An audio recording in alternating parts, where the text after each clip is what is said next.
This clip is brought to you by SaveWithConrad.com.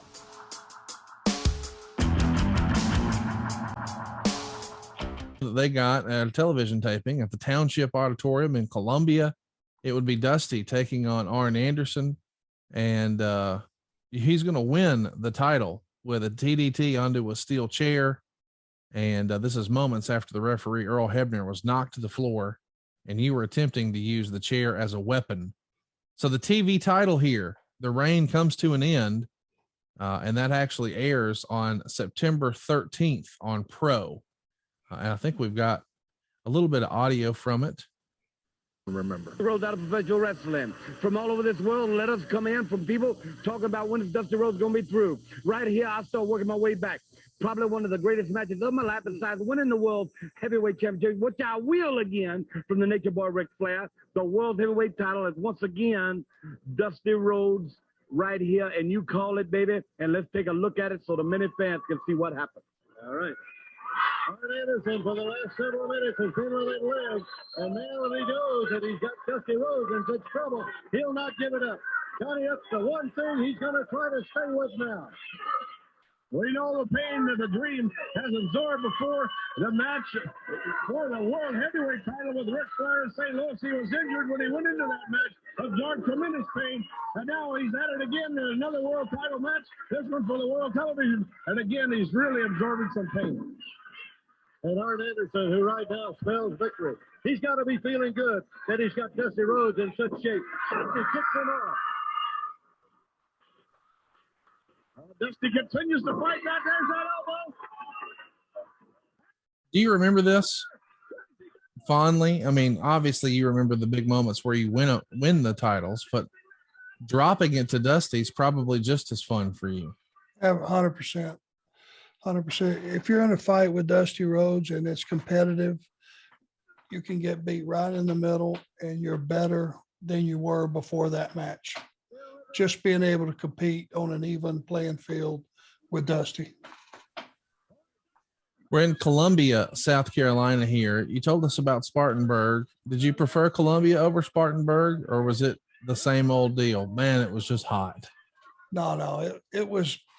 That's a great arena, that old Columbia building we used to go to, because it was like the upper deck was like almost over the ring. There wasn't a bad seat in the place. And just the ambiance was incredible. It had a nice old stage with a curtain, and it was awesome. It was awesome. I loved all those towns, and being close to Charlotte may not sound like much, and I harp on it quite a bit. In those days, you can see how we're traveling. To run down to Columbia 90 miles and back was beautiful any day of the week. I feel strongly that saving money is important. If it's not something we worry about now, boy, we are really going to worry about it later. And I want to help you get out of debt faster and do it with cheaper monthly payments. I'm talking to you if you're in a 30-year loan. Now is the time to take years off of your loan. We're routinely helping our listeners cut 5, 10, even 15 years off their loan. And you can do this without perfect credit, with no money out of pocket. You've just got to start at SaveWithConrad.com. And now there's the big ref bump. Baby Earl takes a spill down to the floor, and you kick the knee of Dusty Rhodes and slide right out and look under that ring. And what do you know? There's a steel folding chair, and the fans are going nuts. Take a listen to this.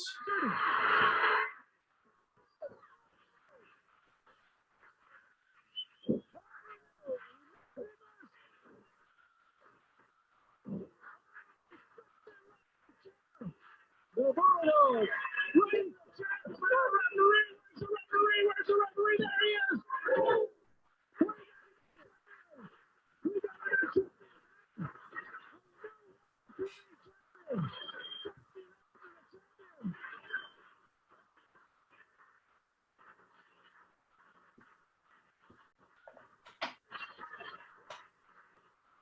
Dusty had to be one of your toughest, but what a great match it was. Let me tell you something, Bob Collin. Now then, let me tell you something.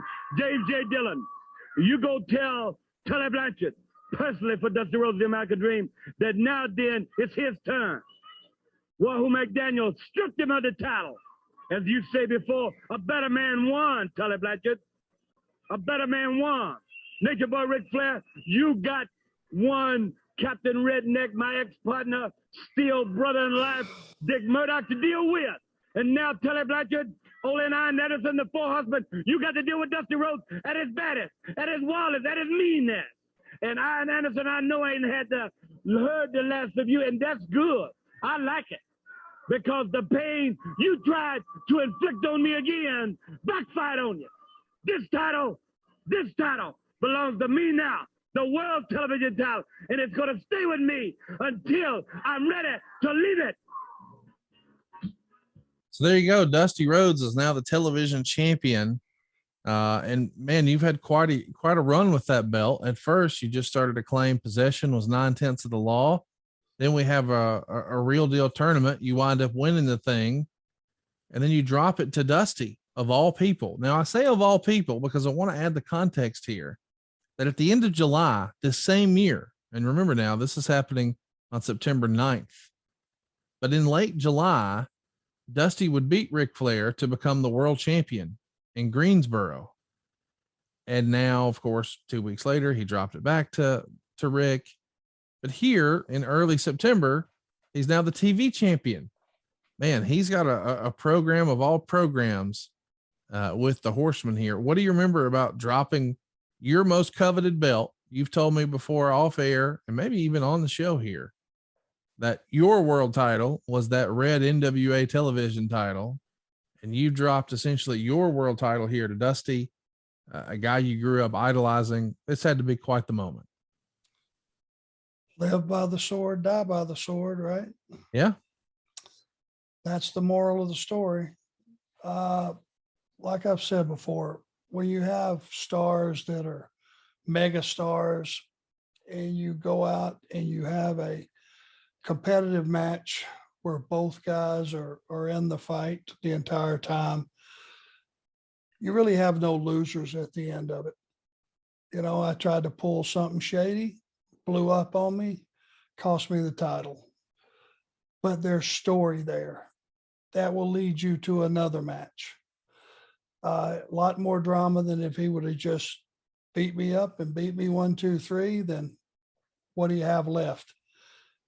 I came out of that match with more gripes and more bitches and more promo material than I had going in.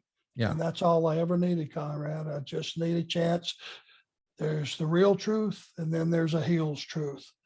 I just had to give you my truth, which was all bullshit. But to me, it made perfect sense. And if I say it enough, it'll start to have a little meaning for the average Joe. Well, you know, he does have a point. That's all you need to get back in. Talk to me about your experience that day. Dusty's the booker, but he's also your opponent. Does Dusty come to you and tell you that you're going to be helping him a little bit that night, or does that come from someone else? When do you find out, and who tells you what I'm driving at, I guess? Baby Earl came over with the finish, and that's the only conversation that caused in those days, locker rooms were on different sides of the building. You didn't have any conversation prior to shows. It was just all the info that you needed. And by that time, I'd wrestled Dusty so many times. You know, I was tuned in 100% to what his offense was, what he did, what story we're going to tell. All I needed was just the final piece, and that came from Earl. And Earl was a top grade professional, great referee, brought the word over, and we were good to go. Hey, it's Conrad Thompson. Thanks for checking out the podcast here on YouTube. Be sure to hit the subscribe button and the notifications bell so you get a notice anytime we upload some new content. And go save yourself some money right now. If you're in a 30-year loan or you have credit card debt, it's not a matter of if I can save you money. It's a matter of how much. Find out right now for free at SaveWithConrad.com.